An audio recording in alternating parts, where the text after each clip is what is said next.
मेरा नाम संध्या कुमारी है। मैं 19 साल की कुंवारी लड़की हूँ।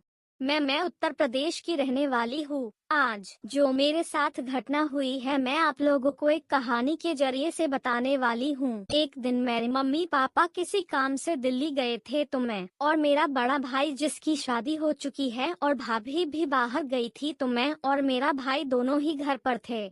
मेरे उसी रात को मेरे दोस्त का बर्थडे था, तो मैंने अपने बड़े भाई से कह कि तुम भी साथ चलो, और वो भी आसानी से मान गया। तो हम दोनों उस रात को अपने दोस्त के घर के लिए निकल पड़े थे, ताकि हम वहां खूब मस्ती कर सके।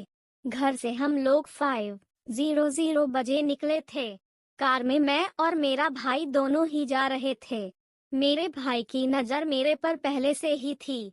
वह हमेशा मेरे संतरों और शरीर को निहारता रहता था। जब से जवान हुई तब से ही उनकी आंखें मेरे ऊपर हमेशा रही है।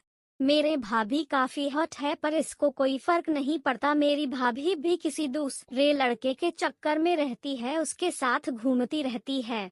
तो जब घर में एक कैरेक्टर लेस हो, तो फिर कोई क्या कर रहा है, अच्छा कर रहा है या गंदा कर रहा है, किसी को कोई कुछ समझ नहीं आता, ना फर्क पड़ता है।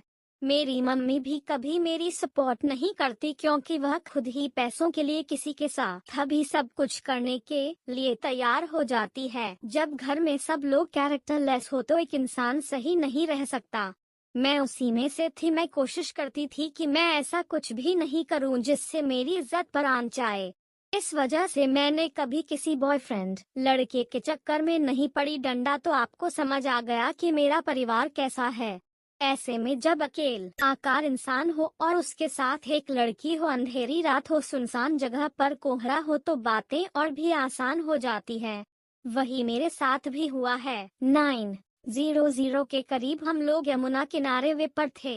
1 घंटा चलने के बाद आगे जाकर काफी कोहरा हो गया था, तो भैया बोले कि कोहरे ज्यादा हो रहा है और हवा भी चल रही है, तो अगर थोड़ा देर रुक जाएंगे तो हवा कोहरे को उड़ा ले जाएगी। इस वजह से उन्होंने अपनी कार को रोड के साइड में लग दिया। साइड में हम दोनों ही कार में थे। हम लोग रास्ता साफ होने का इंतजार कर रहे थे, क्योंकि हवा चल रही थी। तभी पापा भैया लगे कि संध्या, तुम बहुत खूबसूरत और हॉट हो। तुम्हारी भाभी मुझे उतना प्यार नहीं कर पा हो। मुझे लगता है कि हम दोनों को एक दोस्त की तरह अब रहना चाहिए। मुझे पता है तुम्हें भी जेब खर्च और पैसों की बहुत ज्यादा जरूरत है, पर उतना तुम्हें नहीं हो पाता जितना होना चाहिए। तुम्हारे दोस्त रोज नए नए कपड़े पहनते हैं, ब्रांडेड जूते चप्पल पहनते हैं, पर कई बार मैं देखता हूँ कि तुम वैसे नहीं पहन पाती हो जैसा तुम्हें पहनना चाहिए। मुझे पता है तुम्हें अभी नौकरी करन एक ही मात्रा में समय है, तो अगर तू मेरी एक अच्छी दोस्त बन जाती हो, बहन से ऊपर, तो मैं तुम्हारे लिए बहुत कुछ कर सकता हूँ।